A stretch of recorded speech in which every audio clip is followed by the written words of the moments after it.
The Stryker Brigade combat team strikes back at the Iowa National Guard during our third installment of coverage about Arctic Anvil, the largest military exercise in recent history. Ryan Grimes was there during the action.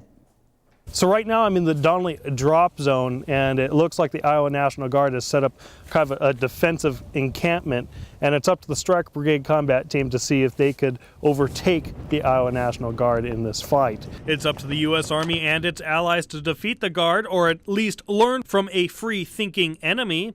According to specialist Lucas Newling, the insurgents even have their own narrative. We're fighting the PO. They believe that they have the right to that area, that territory. Private Christopher Bedwell with Iowa National Guard says he doesn't believe his company would survive an impending attack by the opposing forces.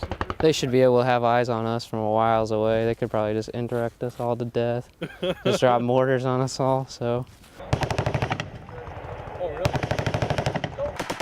There were several other PO encampments that were hit by U.S. Army soldiers. However, the encampment I was visiting was wiped out by the Canadien Army. Major Chelsea Braybrook says winning against the enemy came at a price. I think we lost about 50%, which I think when you're encountering a near-peer enemy is kind of the expected ratios. So, I think there's always challenges when in a simulated environment, but it probably provides accurate combat damage for planning and training purposes. We actually came from the open field down. We pushed forward in a frontal attack. We dismounted just before the objective, and we tried to sweep through systematically, clearing the various buildings and trenches through the wild obstacles and in the tree line. Casualties are tallied by observer controller trainers, or OCTs. Some of the OCTs were able to hand out cards just like these, displaying to soldiers that they were killed in action or even hurt while in combat.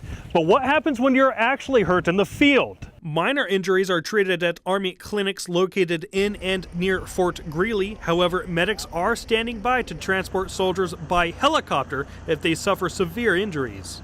For soldiers that get injured, though, we do have 2 actual medevac crews stationed at Allen Army Airfield, which is about 200 meters to the west of us there, with full medical capabilities to treat patients on board and evac them. A lot of effort goes into preventing accidents, even during high adrenaline moments. We just make sure that they're adhering to those safety rules. It's anything from close quarter engagements with heavy weapons. They have to do a safety kill with those weapon systems that are firing blanks out to 10 meters, and those kind of constraints, just so that the exercise goes without actually having a lot of personal injury.